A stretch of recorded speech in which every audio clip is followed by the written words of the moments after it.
자, 지난 시간에 이어가지고 소비 이론의 미시경제적 기초를 계속 하겠습니다. 그래서 지난 시간에 우리가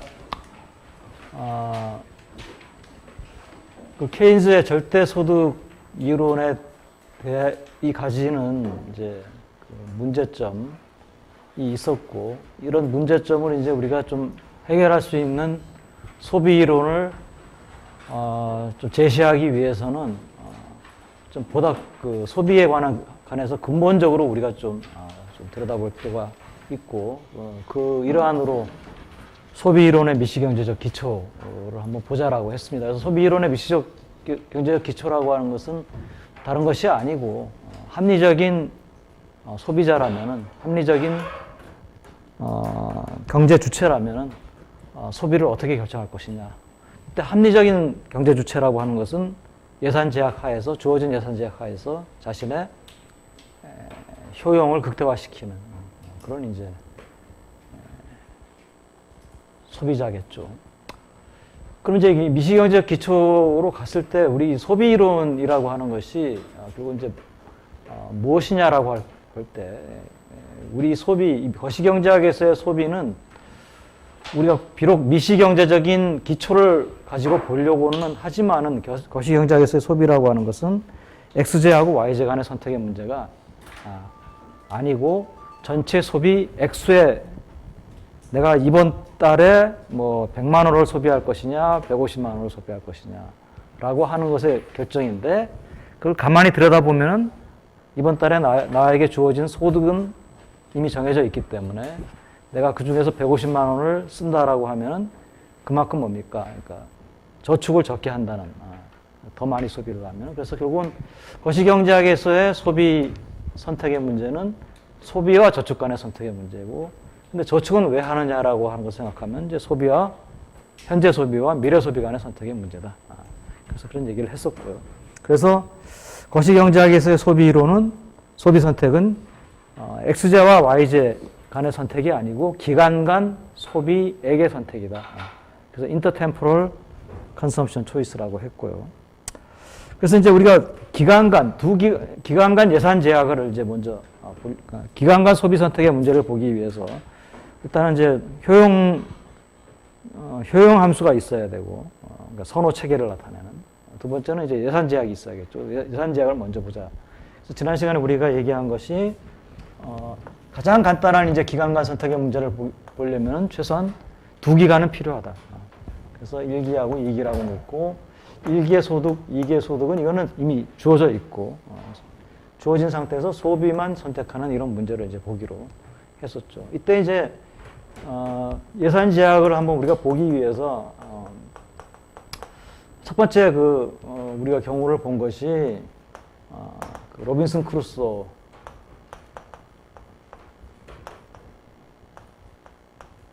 예산 제약을 봤습니다. 그래서 로빈슨 크루소는 자기 혼자 무인도에 있기 때문에 뭐 돈을 누구에게 빌려줄 수도 없고 빌릴 수도 없고, 그냥 자기가 가진 뭐 이게 뭐 밀이든 뭐든 간에 이걸 자기가 그냥 소비를 할 수밖에 없는데, 만약에 이 Y1하고 Y2가 뭐 예를 들어서 무슨 곡식의 형태로 발생을 하고, 그리고 그 곡식이 보관이 불가능하다라고 한다면은, 지난 시간에 우리가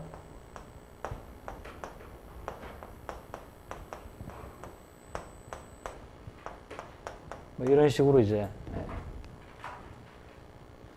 예산 제약이 되고, 이 예산 제약을 우리가 그림을 그리면은 이걸 이제 C1이라고 하고 C2라고 하면은, 이 평면에서 우리가 Y1, Y2를 찍을 수가 있겠죠. 예를 들어서 Y1이 여기고 Y2가 여기라고 하면은 Y1, Y2에 해당되는 점을 이렇게 찍을 수가 있겠습니다. 이게 이제 이 사람의 소득을 나타내는 점인데, 이걸 우리가 소득점이라고 이렇게 부를 수가 있겠습니다. 그러니까 이 점은 이 사람의 1기하고 2기의 소득이 얼마인지를 각각 보여줄 수 있는 점이죠. 그죠? 그러면 이 사람의 예산 제약은 이제 요 사각형 안이 되겠죠. 그죠? 실제로는 이제 그 사각형의 내부에서는 선택을 안 할 겁니다. 많이 먹을수록 좋다면, 효용이 높아진다면 끝에서 소비할 가능성이 높죠. 가장. 남기지는 않을 가능성이 높은데 그거는 뭐 이 사람의 효용에 달려 있는 거니까 효용을 보기 전까지는 우리가 모르는 것이고. 그 다음에 이제 케이스 2를 보겠습니다.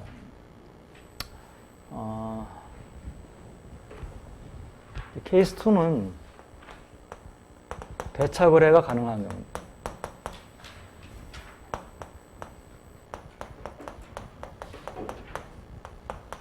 물론 이제 뭐 이거 이외에도 우리가 여러 가지 케이스를 쓸 수가 있어요. 그러니까 뭐냐면 예를 들어서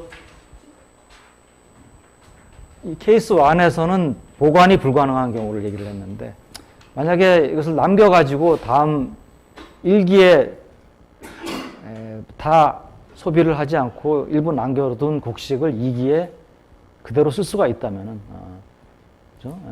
그런 경우에는 이제 아마 연습 문제 그게 있나 뭐 이런 식으로 되겠죠.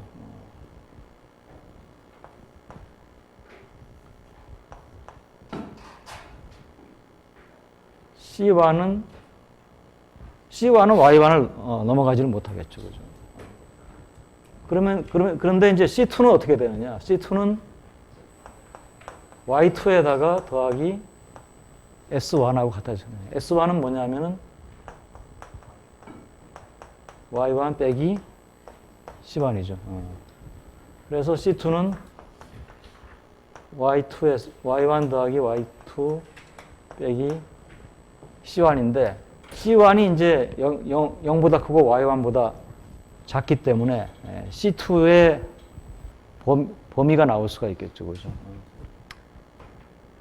뭐 그래도 되고 뭐 요거는 이제 이렇게 되죠. C1 이렇게 넘기면 C1 더하기 C2는 이게 어떻게 하는 게 좋을까? 이렇게 놓는 게 낫겠네. C2는 Y1 더하기 Y2 빼기 C1. 그러면 이건 어떻게 그림을 그릴 수가 있을까요? Y1 더하기 Y2면은 45도 선이 이렇게 되나? 그죠? 그러면 요게 Y1이고 이게 Y2면 여기 45도 선을 그으면은 요 높이가 Y1 더하기 Y2가 되잖아요. 이 절편이. 그죠? 그 다음에 빼기 C1이니까 C2는 이거에서 C1을 빼는 거니까 이거 자체가 이 선의 식이 되는 거죠. 그죠?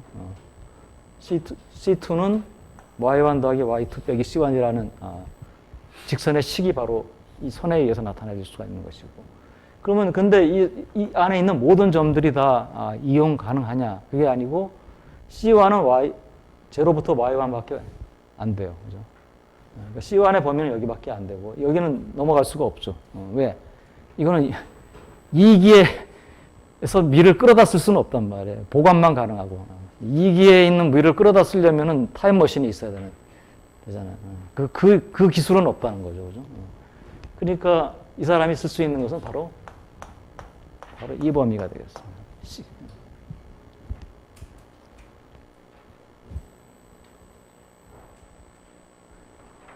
아무튼 보관이 가능해지면은 예산 제약이 더 똑같은 소득점 1기하고 2기에 발생하는 소득은 같은데 예산 제약의 범위가 더 넓어지죠. 그 얘기는 뭡니까? 효용을 더 높일 수 있는 여지가 더 커지는 것이죠.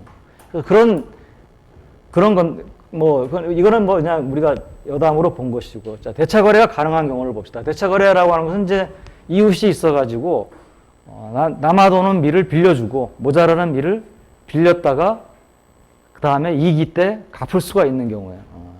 대차 거래라고 하는 것은 빌리고 빌려주는 거래를 말하죠. 그죠? 빌리고 빌려주는. 밀을 지금 만약에 내가 가지고 있는 밀보다도 더 많이 쓰려면은 빌렸다가 그렇지만 2기에는 갚아야 되잖아요. 그죠?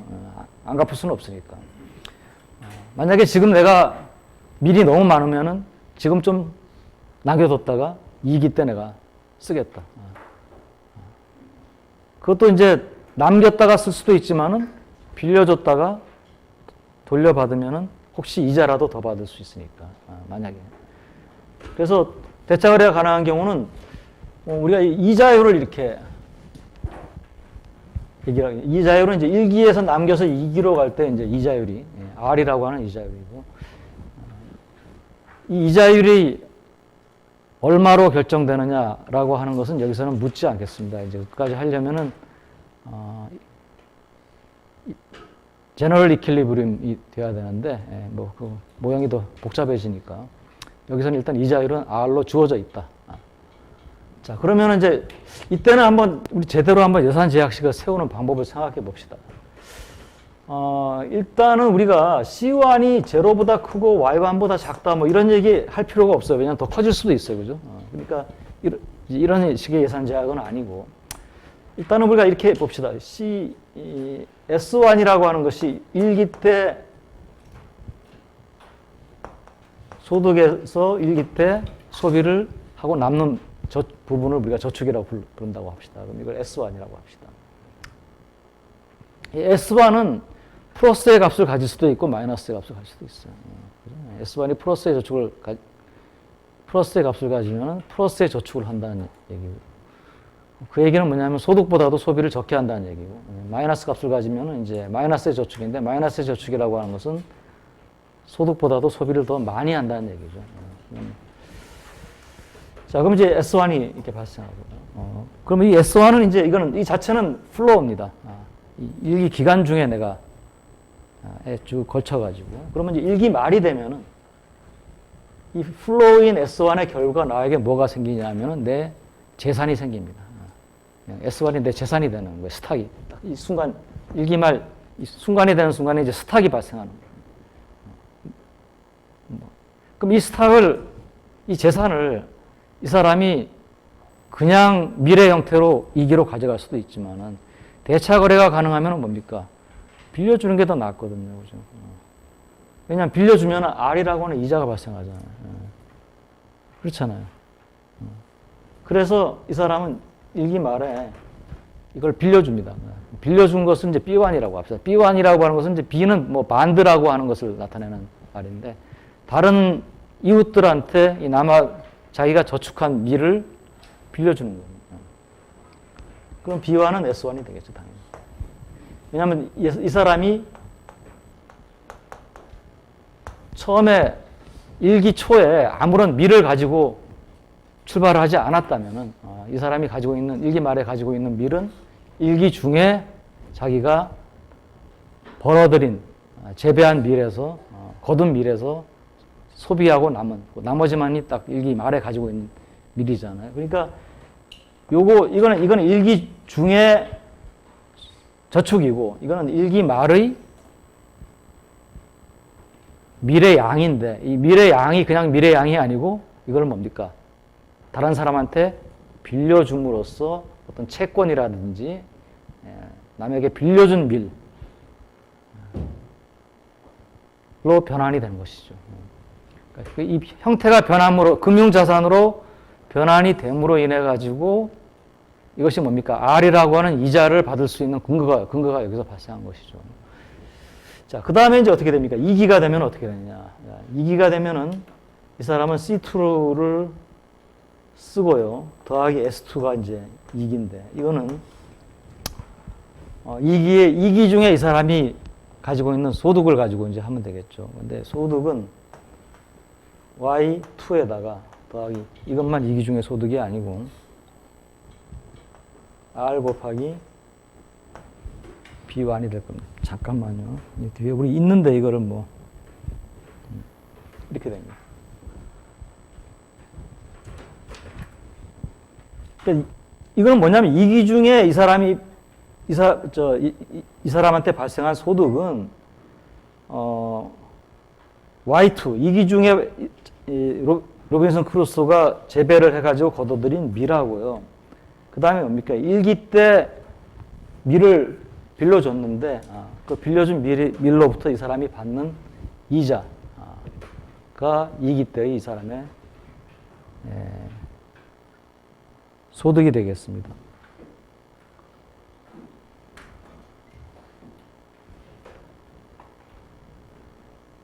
여러분들 생각에 이게 아니고 뭐 빌려준 밀을 대해서 이자만 받는 게 아니고 원금까지 받으니까 1 플러스 R의 B1이 아니냐, 뭐 이렇게 생각을 여러분들이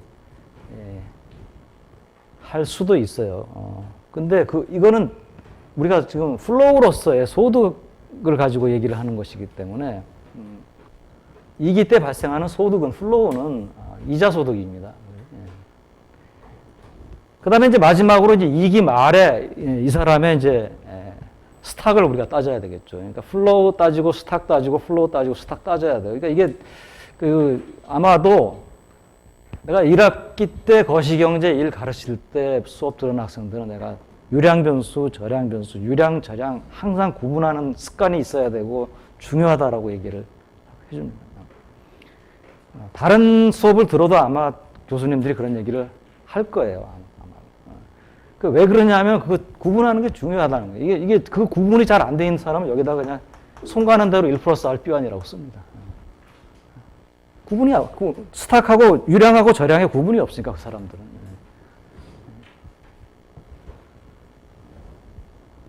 소득, 소비, 저축은 유량입니다. 어디까지나. 유량. 플로우예요. 플로우는 플로우끼리 이렇게 써줘야 됩니다. 마지막으로 이제 우리가, 그러니까 이게 플로우 시기였죠. 그 다음에 플로우의 결과 1기 말에 스탁이 나왔죠. 그 다음에 플로우고, 플로우의 결과 2기 말의 스탁은 어떻게 됩니까? B2는 B1 더하기 S2죠. 그죠? 그러니까 2기 말에는 1기 말에 이 사람이 가지고 있던 스탁에다가 2기 중에 저축을 더하면은, 그러면 2기 말에 스탁이 되죠. 그러니까 여러분들의 금년 말에 여러분들이 가지고 있는 재산이 얼마냐? 작년 말에 가지고 있었던 재산 더하기 금년 동안 여러분들이 저축한 걸 더하면은 금년 말에 재산이 되는 거예요. 자, 이까지는 정의식입니다. 그러니까 2기 말에 이 사람이 가지는 재산이 얼마인지를 구하는 정의식입니다. 이거는. 아직 우리가 예산 제약을 구한 게 아니에요. 그럼 예산 제약은 어디서 나옵니까? 예산 제약의 핵심은 로빈슨 크루소가 2기 말에 죽을 때, 2기까지만 산다 그랬으니까. 2기 말에 죽을 때 뭡니까? 이렇게 이런 값을 가지고 죽지를 못한다는 거예요. B2가 네거티브가 된다는 건 뭘 말합니까? 2기 말에 이 사람이 빚을 남기고 죽는 거예요. 근데 빚을 남기고 죽을 수도 있겠죠, 뭐, 현실에서는.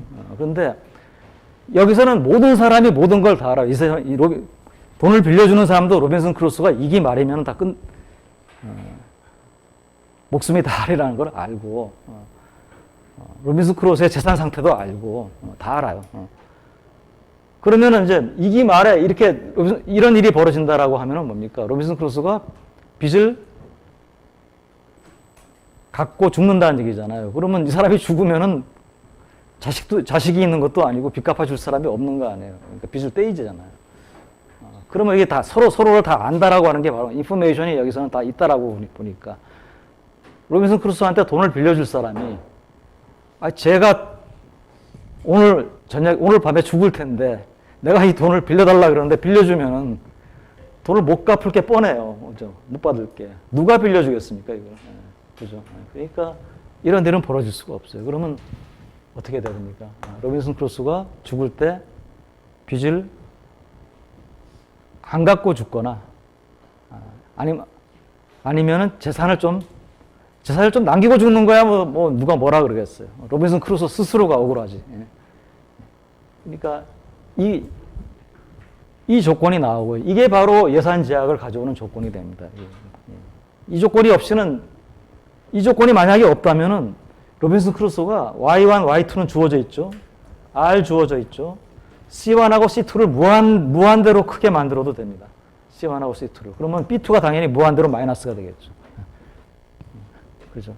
무한대로 마이너스의 빚을 지고 얼마나 행복한 사람이에요. 그러니까, 이게 이제 우리 예산제약의, 기간 예산 제약의 본질이고요.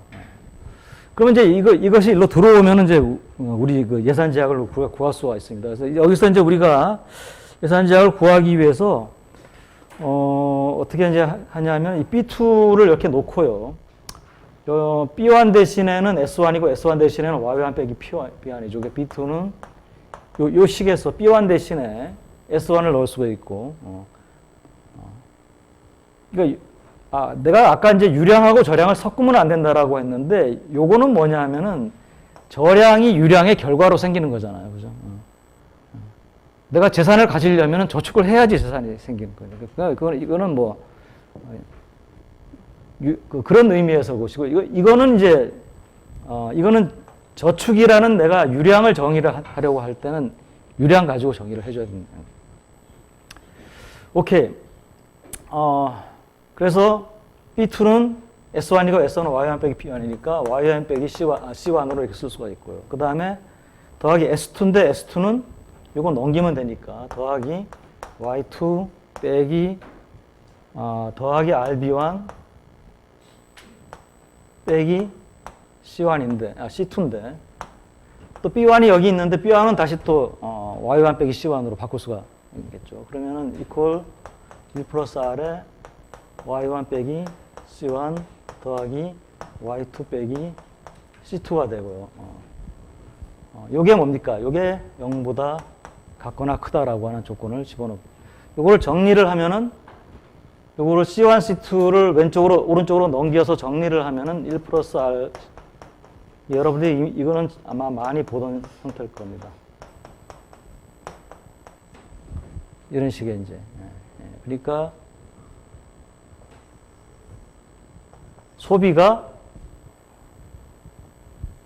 이 사람이 벌어들이는 소득을 초월할 수는 없다. 근데 이거는 이제 한 기간이 아니고 여러 기간에 걸친. 그래서 요거를 뭡니까? 전체 기간에 걸친 소득이고 전 기간에 걸친 소비가 되겠죠. 전 생애에 걸친 소득이라고 할 수도 있고.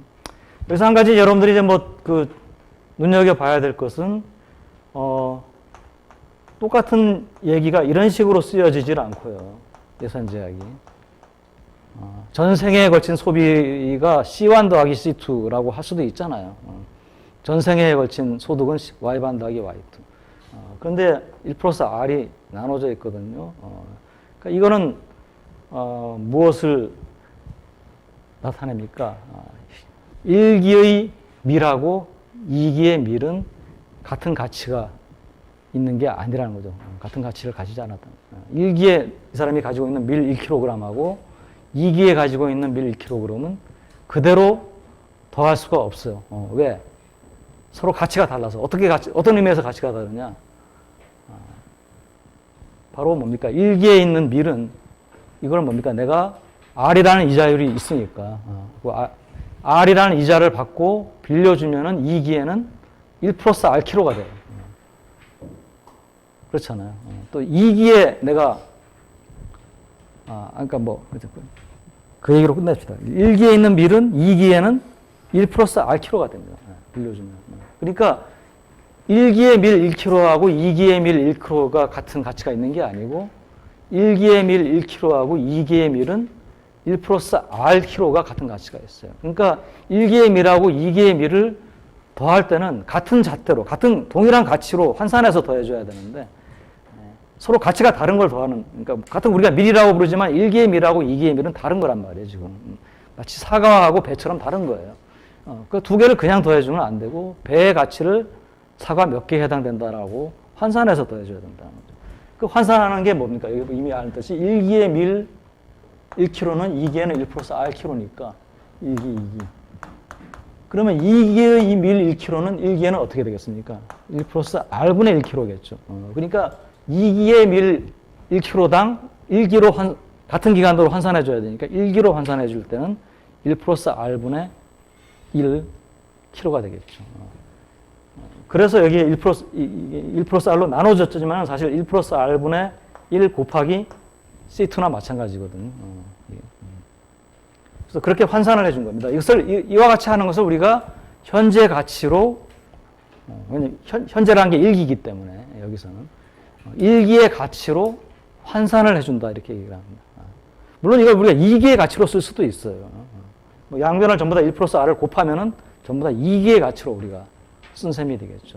근데 뭐 이렇게 기왕에 이렇게 쓴 것은 이제 1기의 가치. 근데 1기가 현재이기 때문에 현재 가치로 환산을 해줬다라고 하고.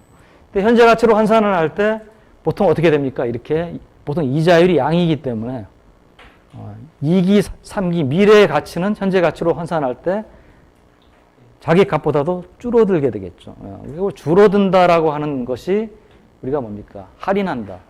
그래서 우리가 디스카운트한다. 그래서 이걸 우리가 현재 가치로 환산한다는 표현도 쓰지만 현재 가치로 할인한다. 이렇게 이제 표현을 씁니다. 그래서 이제 결국은 이제 이 식을 우리가 해석을 할 때 이게 이제 로빈슨 크루소의 전 생애라고 한다면은 전 생애 동안의 소비 흐름의 현재 가치가 전 생애 동안의 소득 흐름의 현재 가치를 초월할 수 없다. 라고 하는 그런 이제 말로 표현을 할 수가 있겠죠. 자, 이게 이제 그 예산 제약입니다. 그리고 이 예산 제약을 좀 지우겠습니다. 이제는 아까 우리가 그림을 그렸던 C1, C2에다가 이제 표현을 할 텐데 이거는 부등식인데 이 부등식이니까 이거는 부등식을 그림을 그리려면은 이제 먼저 등식을 이렇게 해가지고 그림을 그려야 되니까 이제 등식을 그럼 이걸 이제 그림을 그려야 될 텐데 이거 그림을 어떻게 그릴 거냐? 그래서 우리가 보면은 일단은 여기 소득점은 알아요. 이게 Y1이고 Y2라고 하면 여기가 소득점이라고 하는 것이 이제 있었죠. 소득점이 있고. 요거는 요 식이 C1하고 C2에 관한 식이거든요. 그죠?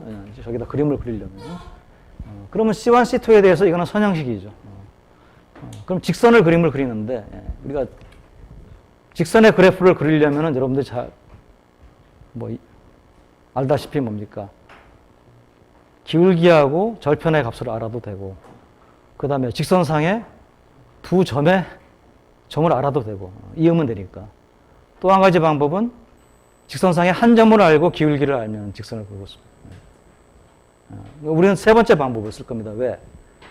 우리가 여기다가 C1 대신에 Y1을 집어넣고 C2 대신에 Y2를 집어넣으면 같아지죠. 그러면 그 얘기는 뭡니까? 이 직선은 Y1, Y2라는 점을 지난다. 라는 걸 말하고 그 얘기는 뭐냐면 소득점을 지난다. 그러니까 아주 쉽죠. 두 번째는 뭡니까? 이제 기울기만 알면 되는데 기울기는 C2에 대해서 넘겨서 풀면은 1 플러스 R 곱해지고 앞에 마이너스만 붙습니다. 그러니까 기울기가 이런 직선이 나오고 기울기가 마이너스 1 플러스 R인 이런 이제 선이 된다는 걸 우리가 알 수가 있죠. 그죠? 그러면 쉽게 우리가 이제 그래프 그림을. 자, 그러면 아까 이제 이 부등호였으니까, 그럼 부등호로 하면 이 선의 안쪽이 되겠죠. 그럼 우리가 이 예산 제약을 보면은 처음에 우리가 대차 거래를 할 수가 없었을 때는 예산 제약이 이거였어요. 이 사각형 아니었어요. 보관이 가능했을 경우는 45도선을 그어서 요 안이었습니다. 그러니까 대차 거래가 가능함으로써 뭡니까? 예산 제약의 범위가 더 넓어지죠. 이거는 돈을 빌려주는 사람에게도 범위가 넓어지고 빌리는 사람에게도 넓어집니다. 그러니까 대차 거래가 그만큼 뭡니까? 이 경제적인 제도라든지 뭐 이런 것들의 발전이 결국 뭐냐면 효용을 높이는 쪽으로 발전해 나가거든요. 사람들이 더 좋아지는 쪽으로. 그러니까 대차 거래라고 하는 게 왜 생겼느냐라고 하는 것을 생각해 보면은 결국은 이제 우리가 물리적으로는 할 수 없는 것, 즉 타임머신에서 미래를 현재로 가져오는 것을 가능하게 해줘. 뭐 그렇지만 이제 그렇지만은 불가능한 건 뭐냐? 모든 사람들이 전부 다 미래에서 현재로 가져오겠다. 그럼 불가능해집니다. 왜? 그럴 때는 R이 네거티브가 됩니다. 그렇잖아요. 모든 사람들이 다 미를 현재로 현재는 전부 다 미리 부족하고 모든 사람들이 다 미를 현재로 끌어쓰겠다. 그러면 어떻게 되죠? 다 빌리겠다. R이 네거티브가 아니네. 예. R이 엄청나게 커지네. 예. 거꾸로 얘기해서 R이 엄청나게 커지죠. 사실은 그런 경우에는 R이 엄청나게 커져서 하여튼 뭐 그 일반 균형 분석을 해야 되는데 하여튼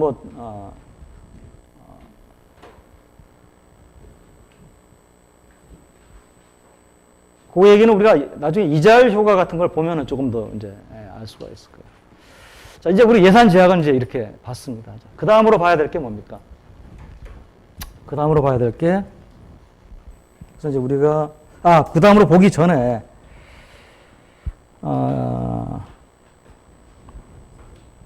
지금 이제 우리가 예산 제약에 대해서 얘기를 하려고 하는데, 지금 우리가 이렇게 부등호로 썼지만은 결국은 우리가 이제 실제 소비는 어디서 일어나느냐 하면은 이 안에서 일어나질 않고요. 이 선상에서 일어나게 됩니다. 선상에서. 왜 선상에서 일어나느냐 하면은, 그러니까 그 얘기를 하는 뭐냐면 예산 제약이 이너퀄리티가 아니고 이렇게 이퀄리티가 된다는 얘기죠. 자, 왜 그러냐 하면은, 이 예산 제약이 이렇게도 아니고 이퀄리티가 되는 이유인데, 만약에 예산 제약이 이렇게 된다면은 아까 B2가 네거티브가 되는 경우거든요. 그 얘기는 뭐냐면은, 소비자가 빚을 갚지 못하고 사망하는 경우인데, 이걸 안다면 아무도 이 사람한테 빌려주지 않을 테니까 불가능하고. 두 번째는 이 반대의 경우. 이 경우. 즉, 자기가 가지고 있는 소득을 다 쓰지 못하고 죽는 경우. 이제 이 경우는, 소비자가 자신의 효용을 극대화시키지를 못하잖아요. 다 썼더라면은, 자신의 효용을 더 극대화시킬 텐데, 이제 물론, 현실에 있어서는 내가 언제 죽을지를 모르니까 내가 남기고 죽는다면은 두 가지 이유 중에 하나일 겁니다. 내 자식을 사랑해서 좀 남기고 죽겠다. 또 한 가지는 뭡니까? 나는 한 100살까지 살 줄 알고 거기에 맞춰가지고 내가 소비를 이렇게 계획을 세워놨는데 예상을 뒤엎고 내가 90살에 죽었다. 그러면 10년어치의 소비가 남잖아요. 그죠? 그럴 때 이제 이런 게 발생할 수가 있죠. 이런 게.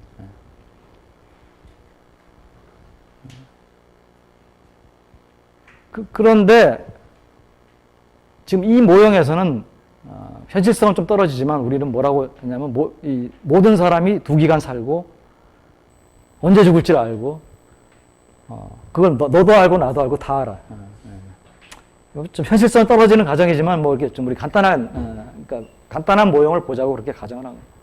그러니까 실제 소비 이론은 지금 내가 얘기한 이 측면, 내가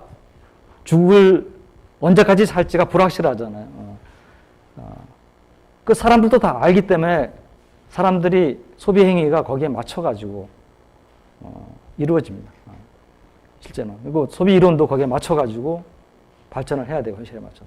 그러니까 이거는 지금 우리가 아주 간단한 것만 본다고 생각하고요. 여기에 이제 현실로 갈 때는 이것도 붙고 저것도 붙고 여러 가지 이제 단순화시켰던 가정들이 다 이제 현실적인 가정으로 바뀌어야지만 되겠죠.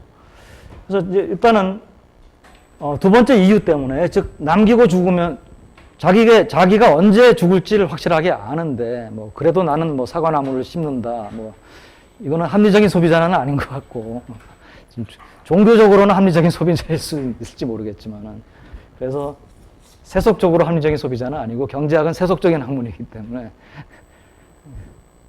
남기고는 죽지 않을 거다. 이렇게 이제 하겠습니다. 그래서 이퀄리티만 우리는 취급을 하도록 하고 그 얘기는 뭐냐면은 이 안이 아니고 실제로 이 선상에서 이제 소비가 일어난다. 자, 기왕에 얘기할 게 이제 우리가 2기간만 봤는데 만약에 이 소비자가 2기간이 아니고 T기간 동안 생존을 한다. 아니면 이게 지금 우리가 1, 2를 이게 청장년기, 노년기로 봤는데 청장년기를 다시 나눠가지고 청년기, 장년기 20년씩. 그 다음에 노년기도 이제 뭐 41세에서 60세, 61세에서 80세 한 4기간으로 나눈다. 아니면 그거를 10년씩 8기간으로 나눈다. 아니면 1년씩 80기간으로 나눈다. 자, 그러면 우리 예산 제약이 어떻게 될 것이냐. 원리는 동일합니다. 다만 이제 C 더하기 1 플러스 R분의 C2, 그 다음에는 1 플러스 R의 제곱분의 C3, 4승분의 C4 이렇게 나오겠죠. 왜냐하면 C2하고 C3도 서로 가치가 다르잖아요. 근데 이 자율이 똑같이 기간에 관계없이 R이라고 우리가 가정을 한다면 C2 2기 때 밀 1kg은 3기 때는 1 플러스 R분의 1kg하고 3기 때는 1 플러스 R 2기의 밀 1kg가 3기에는 1 플러스 R kg가 되니까 3기의 밀 1kg는 2기에는 1 플러스 R분의 1kg가 되잖아요. 그래서 3기의 밀 1kg를 2기로 환산하면 1 플러스 R분의 1이고 다시 또 1기로 현재의 가치로 환산하려면 또 1 플러스 R로 나눠줘야 되니까 1 플러스 R 제곱분의 1. 그래서 이렇게 쭉 가가지고 T기는 1 플러스 R T 마이너스 1분의 1로 나눠진 것이고 이것이 Y도 마찬가지로. 그래서 이것도 마찬가지로 뭡니까? 전체 기간에 걸친 소비의 현재 가치가 전체 기간에 걸친 소득의 현재 가치를 초과하지 못한다라고 하는 그런 얘기를 여러분들이 뭐 요새 뭐 금수저, 흑수저 뭐 이런 얘기를 하는데 이게 내가 물론 이게 뭐 나도 수업 시간에 많이 써먹던 그거예요. 만약에 이 사람이 금수저를 물고 태어난 사람이라면은 그러면은 처음에 그 금수저가 여기 있겠죠. B제로. 그죠? 그거는 이제 태어날 때 이미 물려받은 재산이 있다. 그러면 이제 처음에 B제로가 있겠죠. 그죠? 그만큼. 그러니까 그런 식으로 이제 우리 예산 제약을 여러분들이 바꿀 수 있다는 거예요. 그러니까 예산 제약이라고 해서 요 공식 딱 외우지 말고요. 지금 우리가 내가 지금 이렇게 가르쳐 준 수업을 한 것이 예산 제약을 기간 간 예산 제약을 세우는 방법을 가르쳐 준 거잖아요. 그러니까 이게 뭐 여러분들 생각에 이 정도면은 뭐 충분하지 않냐는데 얼마든지 응용이 있습니다. 뭐냐면 만약에 이자율이 1기하고 2기 사이의 이자율은 R1이고 2기하고 3기 사이의 이자율은 R2고 3기하고 4기 사이의 이자율은 R3고 이 자리 달라진다면 어떻게 예산 제약을 세울 것이냐. 뭐 어렵지 않죠. 왜냐하면 C1 더하기 1 플러스 R1분의 C2 더하기 C3의 1 플러스 R1 1 플러스 R2 이런 식으로 이제 가겠습니다. 이자율이 다르니까 만약에 이자율이 같은 R이라면 이게 1 플러스 R 제곱이라서 저거랑 똑같을 것이고 원리는 뭐 그렇게 어렵진 않은데 그 예산 제약을 세우는 방법을 우리가 모르고 현재 가치 모르고 그냥 예산 제약을 그냥 통으로 외웠다면은 아마 그런 것은 생각하기 어려울지 모르겠습니다. 오케이. 그다음에 뭐 이 그림 그린 건 뭐 여기 나와 있고 이런 제약은. 자 이제 소비자의 선호에 대해서 얘기를 하겠습니다. 이제 왜냐하면 이 사람은 이 예산 제약이 너무 지금 이걸 너무 위에다 그림을 그렸는데 이렇게 하죠. 그냥 소득점을 이 정도에다가 하고 Y1이고 Y2고 1 플러스 R이 이 정도라고 하면 여기 이제 이게 마이너스 1 플러스 R 기울기가 이게 이제 예산 제약이고 이 예산 제약 선 상에서 이제 다 어디든 다 선택이 가능하거든요. 이 중에서 어떤 점을 선택하느냐는 이제 이 소비자가 선호가 어떤지다. 그래서 소비자의 선호는 뭐 우리가 여러 가지로 나타날 수 있지만 일단 소비자의 선호 저기 나와 있네요. 그죠? 소비자의 선호를 소비자의 효용함수를 가지고 계량적으로 나타내 보겠습니다. 그러면 현재 소비가 C1이고 미래 소비가 C2면은 그로부터 얼마 정도의 소비 효용이 발생하느냐라고 하는 것을 나타내주는 함수가 있다면 그걸 이제 효용함수라고 부르는 것이고요. 효용함수이기 때문에 어떤 효용함수로서의 충족시켜야 될 어떤 특성이 있죠. 특성이 뭐냐면은 U1이라고 하는 것은 U를 C1에 대해서 미분한 것인데요. 양의 값을 가지고. 이거는 뭐냐면 한계 효용이 항상 양의 값을 가진다는 얘기죠. 그 얘기는 뭐냐면 암만 소비를 많이 해도 물리지 않는다. U2도 마찬가지고요. 그 다음에 U11이라는 것은 이 U1을 다시 C1에 대해서 미분한 거니까 C1에 대해서 두 번 미분한 것이죠. 근데 그거는 여러분들이 미시경제학을 통해 가지고 이 두 번 미분을 하면 이게 한계 효용이 된다라고 하는 것을 알겠죠. 한 번 미분한 게 한계 효용이고 두 번 미분한 것은 소비가 증가함에 따라서 한계 효용이 어떻게 변하는지를 가르쳐 주는데 음이라고 하는 것은 소비가 증가함에 따라서 한계 효용이 감소한다는 얘기잖아요. 그러니까 뭐 이거는 여러분들이 이미 많이 알고 있는 한계 효용 체감의 법칙 나타납니다. 체감의 법칙 나타납니다. 그래서 이건 뭐 여러분들이 이미 알고 있는, 그러니까 이와 같은 효용 함수를 가지는 경우에 이것을 이 평면에다가 그림을 나타낸다면 이와 같이 이제 무차별 곡선에 의해서 나타낼 수가 있죠. 원래는 이 효용 함수는 3차원입니다. 그죠? 여기가 C1이고 C2고 여기가 U, C1, U의 값을 그림을 그리면은 이게 C2가 증가함에 따라서 증가하고 C1이 증가함에 따라서 증가하고 한계 효용을 체감하니까 이런 모습을 가지면서 점점 이렇게 증가를 하는 어떤 이런 스피어가 될 텐데 뭐 익숙하지가 않아요. 우리가 그래서 그냥 우리 평면 공간에 익숙한 사람들이기 때문에 무차별 곡선이라고 하는 것을 그래서 이제 우리가 그러니까 아까 그림이 있는 이 스피어를 특정한 그 U 레벨에서 자르면은 이 모습이 원점을 향해서 이렇게 볼록한 이런 이제 무차별 곡선이 나오죠. 그게 바로 우리가 그린 무차별 곡선이 되는 거죠. 그래서 효용 함수는 이렇게 주어져 있고요.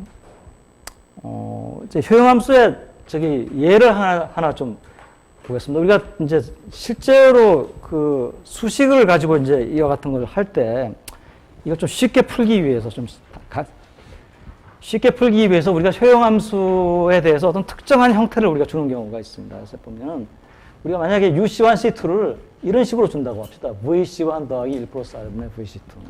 그리고 여기서 V를 각각 C1이나 C2, V는 이제 V의 1차 도함수가 양이고 V의 2차 도함수의 값이 음이라면은 이건 뭡니까? 아까 우리가 효용함수에 대해서 주었던 U1 양이고 U2는 양이고 U1은 음이고 U2는 음이다라는 제약을 충족시키죠. 그죠?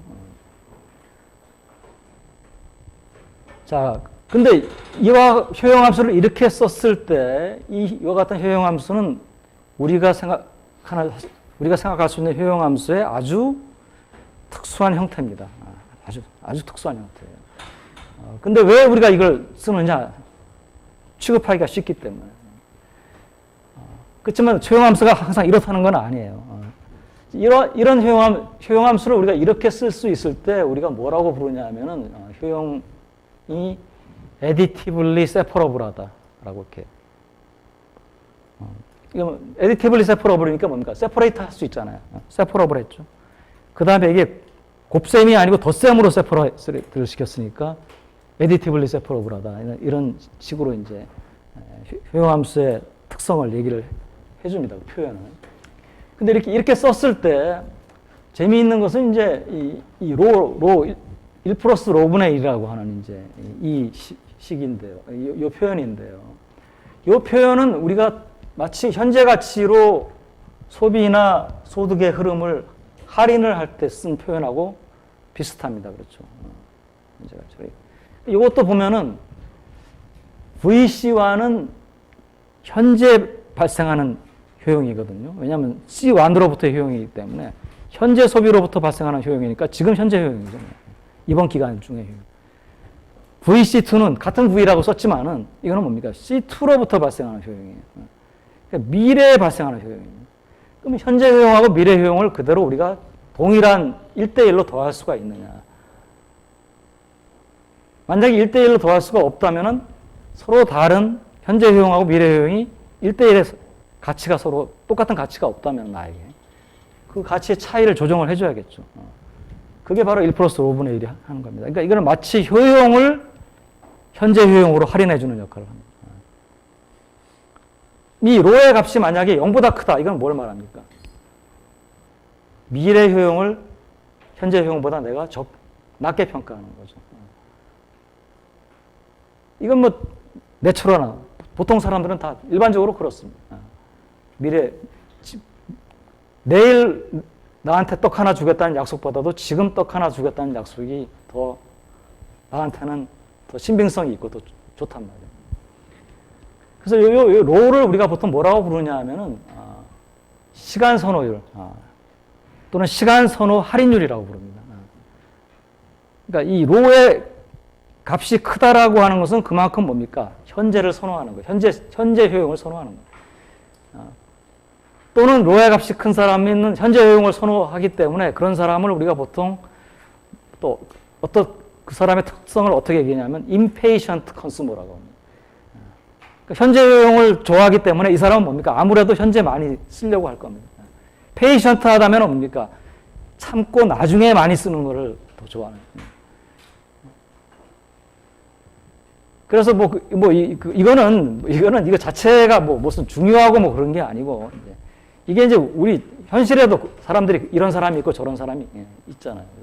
그래서 그런 것들을 우리가 효용함수를 통해서 어떻게 그것을 이렇게 그 특성을 반영할 수가 있느냐라고 하는 것을 보여주는 하나의 예로서 여기 있습니다.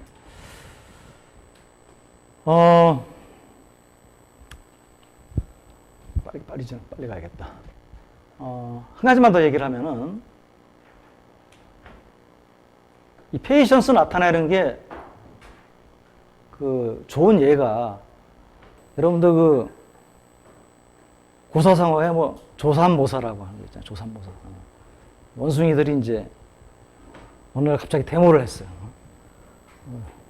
왜냐면 이때까지 이제 주인이 아침에 떡 3개 주고 저녁에 떡 4개 줬는데, 배고파서 못 살겠다. 우리에게 떡을 더 달라. 그리고 데모를 하니까 주인이 이제 해결책으로 제시한 타협안이, 그러면은 지금까지는 아침에 3개, 저녁에 4개 줬는데 앞으로는 아침에 4개, 저녁에 3개 주겠다. 그러니까 원숭이가들이 좋아하고 이제 데모를 풀었다는 거예요. 스트라이크를. 그래서 이제 그러니까 이 고사성어는 이제 사실은 이제 원숭이의 어리석음, 이제 이걸 얘기하는 고사성어지만은, 원숭이의 효용함수가 이렇다면은 아침하고 저녁 사이에 로가 양이라면은 원숭이는 현명한 결정을 한 거죠. 이거는 그냥 우스갯소리로. 자, 그러면 이제 선택을 보겠습니다. 이제 아까 예산 제약은 Y1, Y2에 소득이 발생하는 사람은 소득점이 여기고, 소득점을 통과하고 기울기가 마이너스 1 플러스 R인 직선을 그은 게 예산 제약이고요. 그 다음에 이제 이 사람의 무차별 곡선은 이렇게 원점을 향해서 볼록한 무차별 곡선이 되겠습니다. 물론 이제 로의 값에 따라서 무차별 곡선의 기울기는 좀 달라지겠죠. 그러니까 로의 값이 큰 사람, 즉 임페이션트한 사람은 기울기가 이런 식으로 갈 겁니다. 그래서 현재 소비를 많이 하는 방향으로. 로의 값이 작은 사람은 기울기가 이렇게 누워가지고 미래 소비를 많이 하는 쪽으로, 현재 소비를 적게 하고. 그렇지만 이제 하여튼 이 사람이 선택하는 소비가 무차별 곡선하고 예산 제약이 접하는 이 점에서 선택이 이루어질 것이고요. 이 점을 우리가 소비점이라고 할 수가 있겠습니다. 그럼 요거는 이제 여기서 1기적으로 내린 것은 1기의 소비고요. 이거는 2기의 소비인데 스타를 붙였습니다. 이거는 뭐냐면 이 사람이 선택한 소비이기 때문에 이 사람의 입장에서는 옵티멀한 소비죠. 최적의 소비죠. 그럼 이 사람은 이제 어떤 식으로 행동하겠습니까? Y1보다 C1 스타가 작으니까 이 사람은 뭡니까? 1기에는 C1 스타만 소비를 하고 나머지는 저축을 하겠죠. 그리고 그 저축된 것을 그대로 뭡니까? 다른 사람에게 빌려줄 것이고, 빌려주면은 2기에는 뭡니까? 그 저축한 것에 더해가지고 이 기울기가 1 플러스 R이기 때문에 1 플러스 R만큼 이제 2기 말에 쓸 수 있는 돈이 생기겠죠. 그 중에 이제 원금이 이만큼이고, 그 다음에 이자가 여기에 R만큼 붙은 것이고. 하여튼 원금이든 이자든 2기에는 이 사람이 쓸 수 있는 돈이죠. 왜냐하면 2기 말에는 어차피 남기고 죽지는 않을 테니까. 그러면 C2는 뭡니까? 바로 그 금액이 될 겁니다. 즉, Y2에다가 1기 때 빌려준 돈에 원금과 이자를 합한 돈이다. C2가 되겠습니다. 그래서 이 사람의 소비는 이런 식으로 이제 일어난다고 이 그림을 보고 설명을 할 수가 있겠죠. 그러니까 이 스토리가 없다면은 저 그림을 보고 저 그림이 뭔지 얘기를 하기가 어렵겠지만 우리가 이제 모든 스토리가 있기 때문에 여러분들 이 그림을 보면 어떤 일이 일어나고 있는지를 설명을 할 수가 있겠죠. 자, 이제 소비 선택을 했고요. 이제는 이제 우리가 뭘 보려고 하냐 하면은 이 사람의 소비에 영향을 미치는 요인들을 좀 보려고 합니다. 이 요인들이 그냥 영향을 미친다 이것뿐만이 아니고 어떻게 영향을 미치는지를 좀 보려고 합니다. 그래서 그 두 가지를 보려고 하는데요. 첫째는 소득 효과입니다. 그래서 우리가 이 사람의 소득이 Y1, Y2로 주어져 있다라고 했는데 만약에 이것이 변하면은 이 사람의 소비는 어떻게 될 것이냐 보려고 합니다. 그래서 우리가 처음에 보려고 하는 것이 Y1하고 Y2 중에서 Y2는 변함이 없고요. Y1만 증가하는 경우를 우리가 보겠습니다. Y1만. 그러면 어떻게 되느냐? 이제 그림을 가지고 보는 게 편하니까. 안 그리고 그림을 가지고 자, 여기서 원래 소득점은 이 Y입니다. Y1, Y2에 나타나 있는 이 Y점입니다. 그러면 이제 예산제약선은 Y1을 지나가고 길이가 마이너스 1 플러스 R인 선이고 무차별 곡선하고 만나는 점이 C니까 이게 원래 소비점입니다. 이것이. 원래 소비점. 이게 이제 아까 우리가 보여줬던 그 그림이고요. 자, 여기서 우리가 뭡니까? Y2는 가만히 놔두고 Y1만 증가했을 경우를 보겠습니다. 소득 효과라고 볼 수 있겠죠. 소득이 증가했을 때. 자, 그러면 Y2는 가만히 있고 Y1만 증가했기 때문에 Y2는 가만히 있고 Y1만 Y1 다시로 증가를 했다. 그러면 새로운 소득점이 나오겠죠. 이게 어디 Y 다시라고 했습니다. 그럼 예산제약선은 어떻게 됩니까? 소득점을 통과하고 기울기가 마이너스 1 플러스 R인 선이니까 이 점을 통과하고 기울기가 마이너스 1 플러스 R인 선을 그으면 돼요. 원래 선하고 같은 기울기를 가지고 있겠죠. 그러니까 소득이 증가하면은 예산제약선이 바깥으로 더 나가겠죠.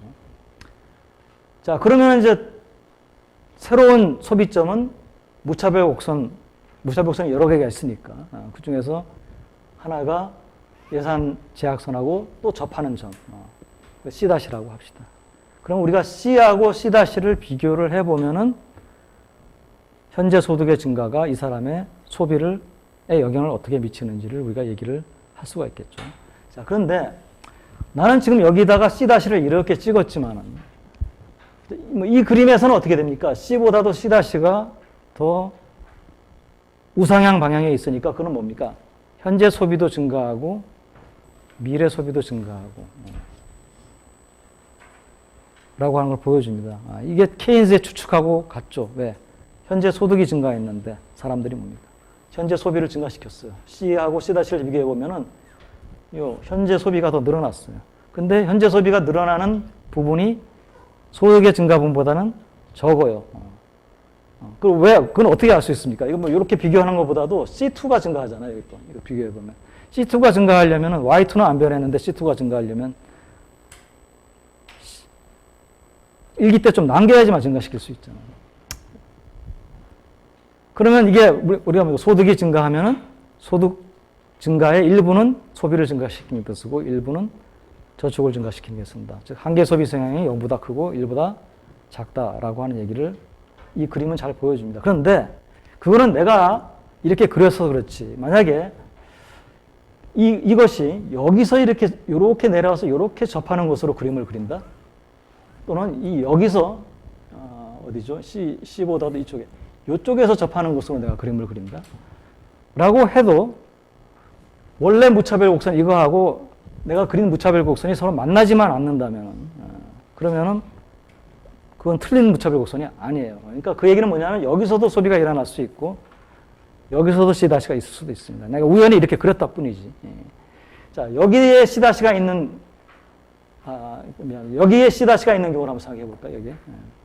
만약에 여기에 C-가 있다라고 하면은 그건 뭘 의미합니까? 이 사람이 소득은 증가했는데 현재 소비를 줄였다는 얘기예요. 여기에 C-가 있으면은 소득이 증가했는데 현재 소비는 소득 증가보다 더 많이 했다는 얘기예요. 근데 그걸 또 다시 얘기하면은 소득이 증가했는데 이기의 소비를 오히려 줄였다는 얘기입니다. 이것보다 줄어들잖아요. 그러니까 이쪽에 있든 뭡니까? 소득이 증가했는데 현재든 미래든 소비를 줄인 게 되거든요. 자, 이게 바로 여러분들이 이제 미시경제학에서 배운 소득 효과에서 어떤 경우에 해당됩니까? 소득이 늘어나는데 X자의 소비가 줄어들었다. X자는 뭡니까? 뭐죠? 뭐라 부르죠? 소득이 늘어났는데 X의 소비가 늘어났다. 그러면 X는 뭡니까? 소득 효과가 양이다. 정상제잖아요. 그러면 정상제가 아닌 걸 우리 뭐라 불렀죠? 열등제? 맞나? 열등제자. 기펜제는 가격 효과가 마이너스인 경우 열등제라고 불렀잖아요. 그 열등제는 일반적인 재화가 다 열등제입니까? 아니죠. 특별한 재화, 특수한 재화. 가난한 사람들이 주로 먹는 게 있다라고 하면 부자가 되면은 굳이 내가 저거 먹을 필요가 있느냐 해서 오히려 소비를 줄이게 되는 거. 이런 것들이 열등제잖아요. 자, 만약에 이 C-가 이 C를 중심으로 이렇게 우리가 사각형을 이렇게 그었을 때 이쪽이나 이쪽에 있게 되면은 C1이나 C2가 줄어들게 됩니다. 그 얘기는 뭐냐면 C1이나 C2가 열등제라는 얘기예요. 근데 우리 이 C1, C2는 하나의 재화가 아닙니다. 어떤 특정한 재화가 아닙니다. 우리가 소비하는 모든 재화를 합한, 그러니까 그 얘기는 뭐냐면 우리가 소비하는, 사람들이 소비하는 모든 재화의 어떤 평균적인 특성을 가지고 있는 재화예요. 우리가 소비하는 모든 재화의 어떤 평균적인 특성을 가지고 있는 재화가 그 평균적인 특성이 열등제다? 이상하죠. 정상제인 게 맞습니다. 그러니까 우리가 정상제를 정상제라고 부르는 거 아니에요. 그렇기 때문에 이게 이 C1이나 C2는 모든 재화를 다 섞어 놓은 어떤 평균적인 재화이기 때문에 우리가 정상제라고 보는 것이 타당합니다. 그러면은 우리가 이쪽으로 갈 수도 있고, 이론적으로는, 그림상으로 이쪽으로도 갈 수가 있지만은, C1, C2가 어떤 특정한 재화가 아니고, 어떤 모든 재화를 섞어놓은 평균적인 재화라는, 그래서 이것은 열등제가 될 수 없다. 정상제라고 보는 게 맞다라고 한다면은, C2가 갈 수 있는 영역은 여기서 수직선 긋고, 여기서 수평선 그어서 이쪽, 북동방향이라고 하나요? 이쪽으로 갈 수밖에 없고, 북동방향으로 간다면은 뭡니까? C1도 증가하고, C2도 증가할 수밖에 없고, C1도 증가하고 C2도 증가한다라고 하는 것은 Y1이 증가했을 때 C1도 증가하고 S1도 증가한다는 것을 의미를 합니다. 그래서 이게 이제 케인즈가 얘기했던 첫 번째, 한계 소비 성향이 0보다 크고 1보다 작다라고 하는 것은 서포트가 됩니다. 자, 두 번째, 케인즈의 절대 소득 이론이 다 틀린 건 아니라는 얘기죠. 자, 두 번째 이제 소득 효과인데, 이번에는 우리가 무슨 소득 효과를 보려고 하냐면은, Y1은 가만히 있고, Y1은 변함이 없고, Y2만 증가하는, 미래 소득의 증가입니다. 자, 그거를 우리가 여기서 어떻게 그림을 그렸냐면은, 소득점이 이제 원래 Y였는데, Y1은 가만히 있고, 그죠? 가만히 있으니까 이제 이쪽 방향으로 가겠죠. Y2가 이제 원래 Y2에서 Y2-로 증가했어요. 근데 이거를, 이걸 이은 두 개의 새로운 소득점 Y 더블 다시죠. 더블 프라임이 원래 우리가 이 Y 다시를 지나는 이 예산 제약선하고 같은 선상에 있게 일부러 이렇게 그렸어요. 이거는 그림을 두 개를 따로 그려도 되는데 일부러 이렇게 이제 그렸습니다. 그렇게 그린 이유는, 자, 만약에 소득점이 1로 왔다고 합시다. 자, 이 사람이 예산 제약선은 똑같아요. 그러니까 똑같은 예산 제약선이 뭡니까? 미래 소득에는 변함이 없이 현재 소득만 늘어나도 달성될 수 있고, 현재 소득이 변함없이 미래 소득만 늘어나도 달성될 수 있어요. 이때 이 사람이 선택하는 소비점이 어떻게 되겠습니까? 같죠. 예산 제약선이 같으니까. 이게 예산 제약선이 이렇게 이동한 이유가 현재 소득이 증가해서 이동했느냐, 미래 소득이 증가해서 이게 이동했느냐를 이 사람이 묻고, 그러면 나는 C1을 늘려야지, C2를 늘려야지, 그런 거 아니잖아요. 그렇잖아요. 이 사람은, 어차피 이 사람은 뭡니까? 주어진 예산 제약 하에서 소비만, 효용만 극대화시키면 되는 것이고요. 예산 제약선이 이렇게 갈 수 있는 이유는 여러 가지 이유가 있을 수 있다는 거죠. 그 이유는 묻지 않고 이 사람이 선택하는 소비는 같아요. 그러면 이때 소비가 어떻게 됐습니까? 또 정상제라는 전제하에서 C1도 늘어나고 C2도 늘어났습니다. 그 얘기는 뭐냐면 현재 소득이 늘어났을 때 C1하고 C2가 다 늘어나가 마찬가지로 미래 소득이 늘어났을 때에도 C1하고 C2가 다 늘어납니다. 또 다 영향을 받습니다. 이게 이제 케인즈의 절대소득 이론의 세 번째에 우리 퀘스천을 던지게 하는 거죠. 왜냐하면 현재 소비인데, 1기의 소비인데 2기의 소득에 의해서 영향을 받았잖아요. 사실은 2기의 소득에 의해서 영향을 받았지만 사실은 좀 더 정확하게 표현하자면 2기 소득에 대한 기대에 의해서, 사실은 1기 소득을 정확하게 모를 수도 있거든요. 2기의 소득이 늘어나리라고 하는 그 기대 자체가 이 사람의 1기 소비에 영향을 미친다. 그러면 케인스는 뭐라 그랬습니까? 어떤 기간 동안의 소비는 같은 기간 동안의 소득에만 절대적으로 의존한다. 그게 바로 절대소득 이론이라고 하는, 절대라는 이름이 붙은 이유거든요. 여기서는 뭡니까? 1기의 소비가 1기의 소득에도 의존하지만 2기의 소득에도 의존할 수 있다. 라고 하는 것입니다. 여기서는 이제 케인스의 절대소득 이론이 그런 점에서 틀리다는 얘기만 하고 지나가겠습니다. 그 다음 효과입니다. 이자율 효과.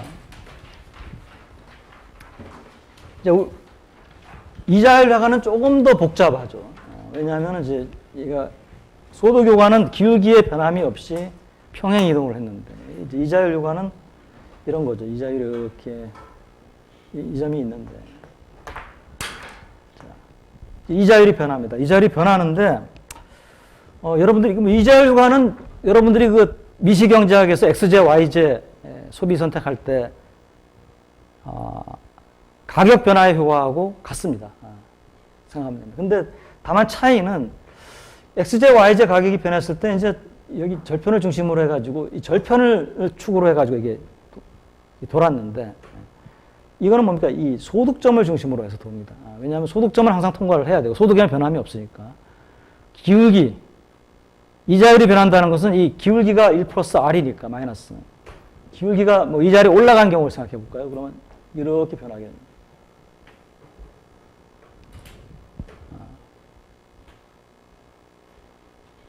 그러면은 우리가 요 파란색 예산 제약선을 따졌을 때 무차별 곡선을 우리가 그림에 따라서는 여기서 될 수가 있고요. 뭐 여기도 될 수가 있고 아니면 이 밑에도 될 수가 있습니다. 그러니까 어디가 될 수가 있고 어디가 될 수가 없는 거냐는 또 우리가 뭡니까? 따져봐야 되겠죠. 그럼 뭘 따져봐야 되느냐? 이자율 효과, R이 상승한 것은 우리가 이자율 효과라고 부르는데, 이건 마치 미시경제학에서 가격 효과하고 마찬가지다. 그러면 가격 효과는 우리가 두 개로 나눠볼 수가 있죠. 하나는 뭡니까? 대체 효과하고 또 하나는 소득 효과죠. 그래서 우리도 같은 걸 해보자는 거죠. 같은 걸 해보자. 그러면 어떻게 할 수가 있느냐? 지금 여기서 원래 무차별 곡선이 이거였죠. 우리가 지금 하려고 하는 것은 새로운 예산 제약선하고 기울기가 같으면서 원래의 무차별 곡선하고 접하는,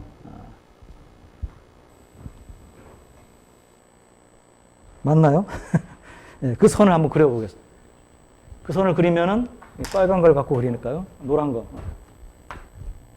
새로운 예산 제약선은 파란 선이니까 하고 원래 무차별 곡선은 요 하얀 선이었으니까 접하는 걸 그림을 그리면은 뭐 정확하게 이쁘게는 못 그리는데 나는 뭐 이런 식으로 그림은 원래 저기 있으니까 이거죠. 이게 원래 무차별 곡선이고요.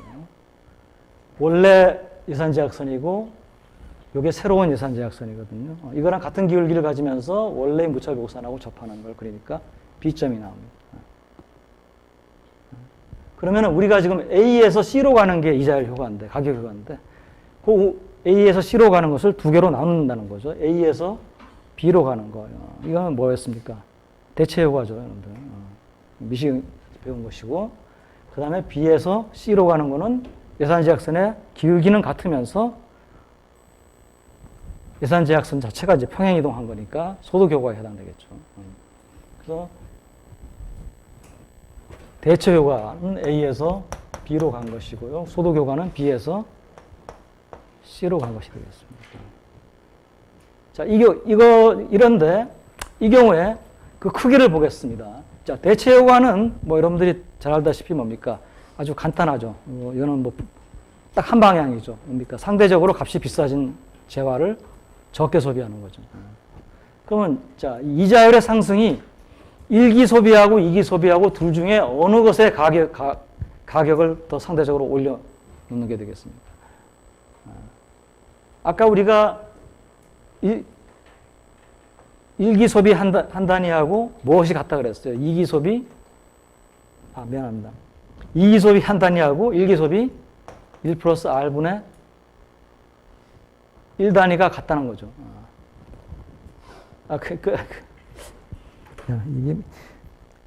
이게 잘 얘기해야 돼요. 그러니까 우리가 2기 소비를 1기 소비로 환산을 할 때 1 플러스 R분의 1을 곱해줘야 되는 거잖아요. 그죠? 그러니까 1 플러스 R분의 1은 결국 뭐냐면 1기 소비 단위로 표시한 2기 소비의 가격이 되겠습니다.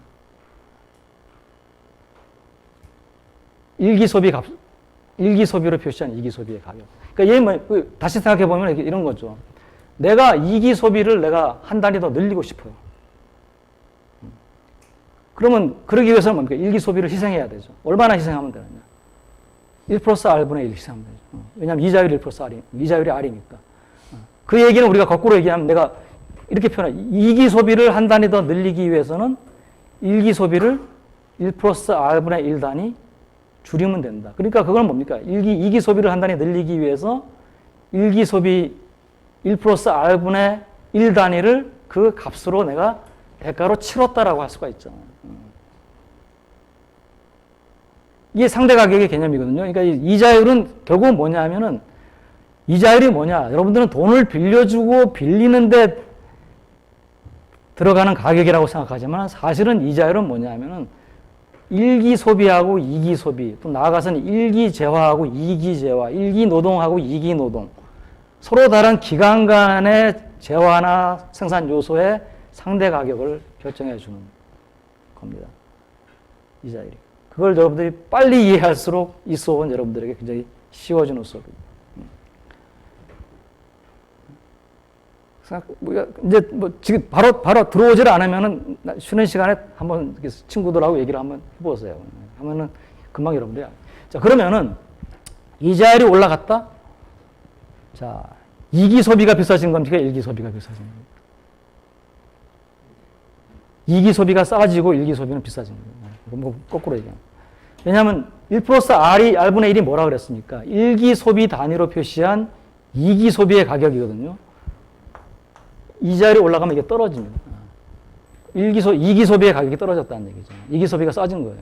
이렇게 생각해도 되고, 이걸 이렇게 생각하면 더 쉬워. 이자율이 올라가면은 내가 1기 소비 한 단위 줄이면은 2기에는 뭡니까? 훨씬 더 소비가 늘어나요.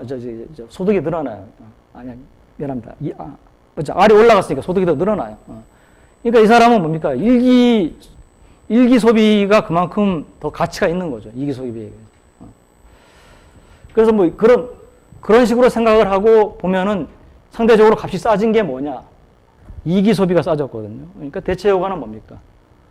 2기 소비를 늘리고 1기 소비는 비싼 거는 1기 소비가 비싸니까 줄이는.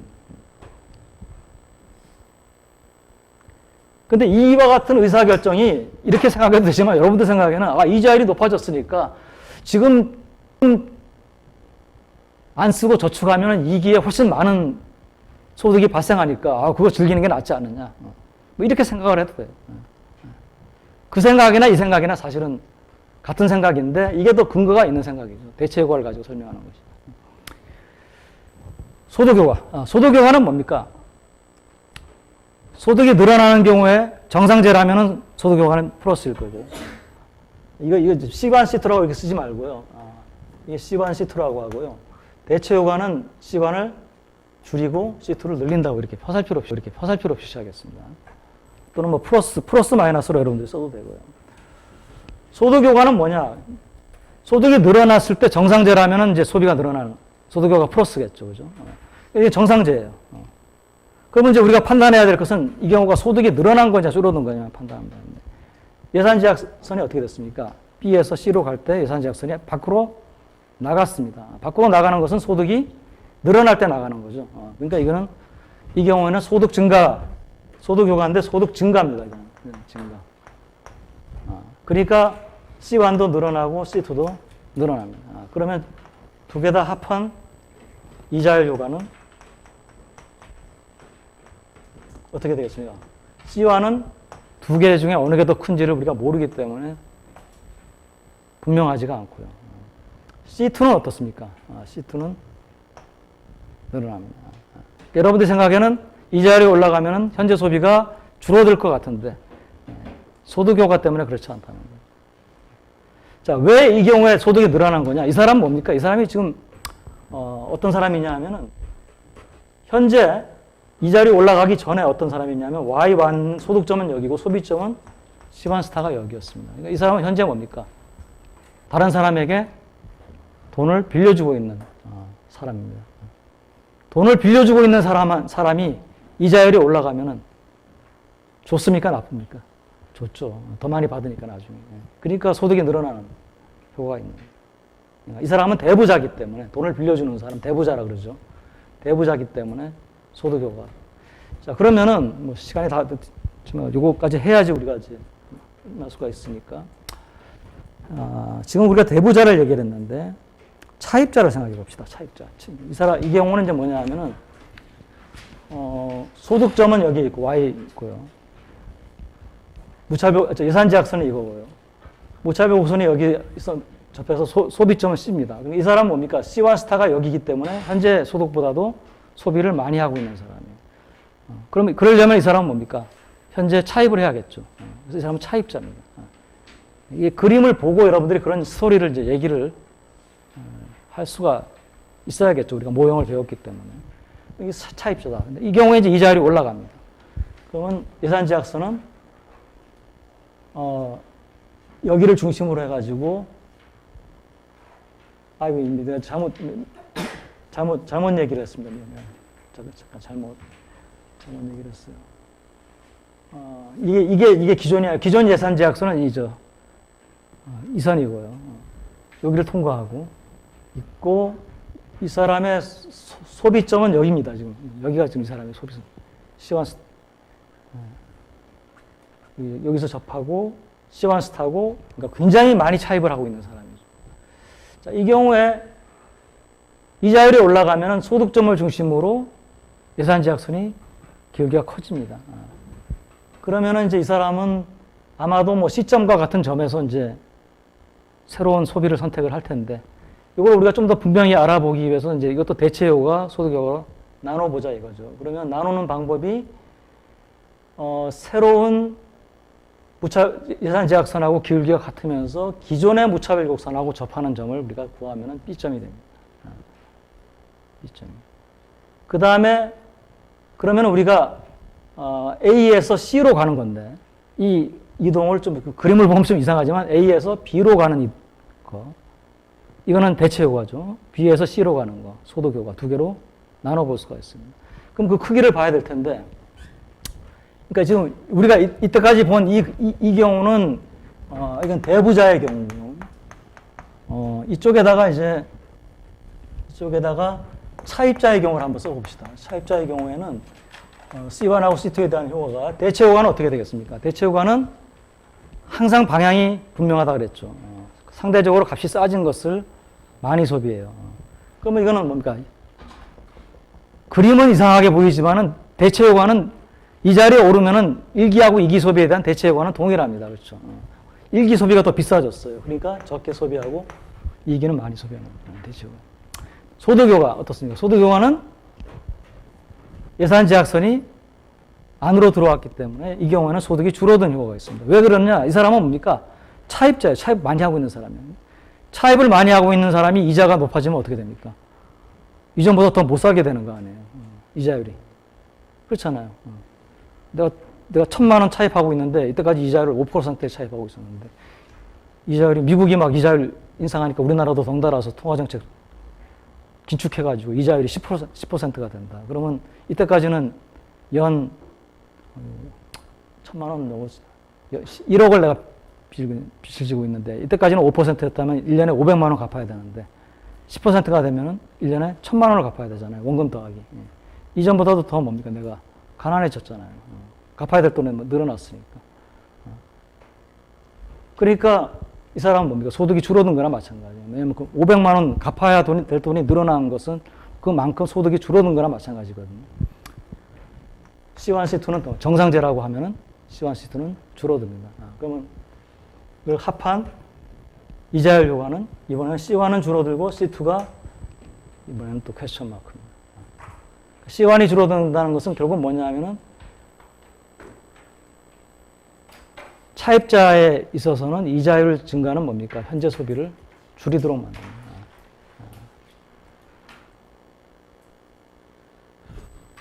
그래서 이게 이제 사실은 뭐 한국은행이나 이런 데서 이자율을 올리는 것에 대해서 좀 우려를 하는 것이 두 가지 이유가 있죠. 하나는 뭐냐면 이자율을 올리면은 일부 차입자들은 그 빚을 감당하지 못해가지고 부도를 내고 부도를 내면은 금융기관들이 또 부실 자산이 채권이 생기고 그러면 경제 전체 금융 시스템에 문제가 생기지 않습니다. 이게 한 가지. 이건 모든 사람들이 말하는 우려고요. 근데 그렇게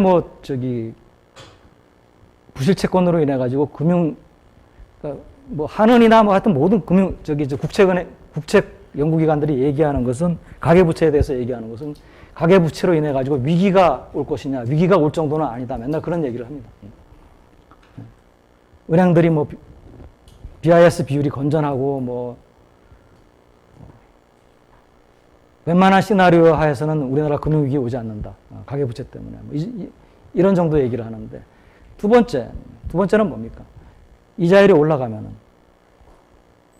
어떻게 됩니까? 여기서 차입자들이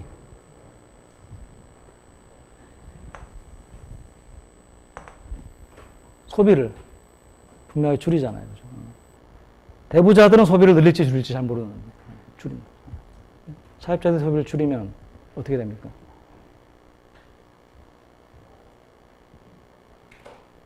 위기는 발생하지 않을 수 있어요. 그렇지 뭡니까? 여러분들 1학기 때 배운 거시경제. 소비는 총수요의 중요한 부분입니다. 원래 소비는 총수요의 중요한 부분이면서 경기 변동을 완만하게 만들어주는. 왜냐하면 소비 자체의 특성이 스무딩이거든요. 사람들은 소득은 들쑥날쑥해도 소비는 어느 정도 스무드 시키고 싶어 하거든요. 그게 뭐냐면 아까 우리가 예산 제약선이 소득점이 여기 있을 수도 있고 여기 있을 수도 있어요. 그죠? 그렇지만 소비는 뭡니까? 이 정도에서 일어나거든요. 소득은 현재는 굉장히 많고 미래는 굉장히 적고 이렇게 들쑥날쑥하게 발생해도 사람들은 뭡니까? 소비는 어느 정도 스무스하게 하려고 하는 그런 특성이 있거든요. 그러니까 GDP 전체에서 한 60%, 70%를 차지하는 소비가 이처럼 스무스해지는 특성을 가지고 있다는 것은 경기 변동을 완화시켜주는 특성을 가지고 있어요. 근데 이거는 뭡니까? 이자율을 올리면은 Y에 관계없이 뭡니까? 소비 자체가 줄어들잖아요. 그러니까 소비 자체가 이거는 스무스한 역할이 아니고 오히려 뭡니까? 자기가 먼저 자발적으로 떨어지고 그 다음에는 뭡니까? 그것이 뭡니까? 총수요의 중요한 일부이기 때문에 경기를 끌어내리게 됩니다. 안 그래도 지금 경기도 별로 안 좋고 성장도 인류도 낮고 그런데 그래서 이자율을 올렸을 때 금융위기가 올 것이냐 거기에 대해서는 우리가 좀 자꾸 이제 가계부채 늘어나고 요새 부동산 경기 막 뭐 이상하게 가고 있어가지고 좀 우려스러운데, 이제 뭐 그래도 아직도 전문가들이 연구를 한 바에 의하면 아직도 그래도 견딜만 하답니다. 금융위기까지는. 그렇지만은 뭡니까? 만약에 이자율이 올라갈 경우에 위기는 안 오더라도, 이자율은 언젠가는 정상으로 가야 되거든요. 얼마나 많이 올라가느냐의 문제지, 0%에 가까운 이자율이 뭐 오래 지속될 수는 없어요. 그러면은 그 자체가 벌써 이자율이 굉장히 낮은 이자율이 장기간 지속된다. 그 자체가 벌써 저성장, 시큘러 스태그네이션이라는 우리 표현을 쓰는데, 경기 침체가 굉장히 장기화된다는 거예요. 그 자체가 별로 안 좋은 현상이에요. 경제가 어느 정도 활발하게 움직인다면 이자율은 어느 정도 정상 수준으로 가야 됩니다. 하여튼 뭐, 여담인데, 하여튼 뭐, 그래서 좀 얘기가 길어졌는데, 이런 이자율 상승이 이와 같은 두 번째 영향이 있을 수 있다는 것이죠. 소비를 끌어내리는. 다음 시간에 계속해서 하겠습니다.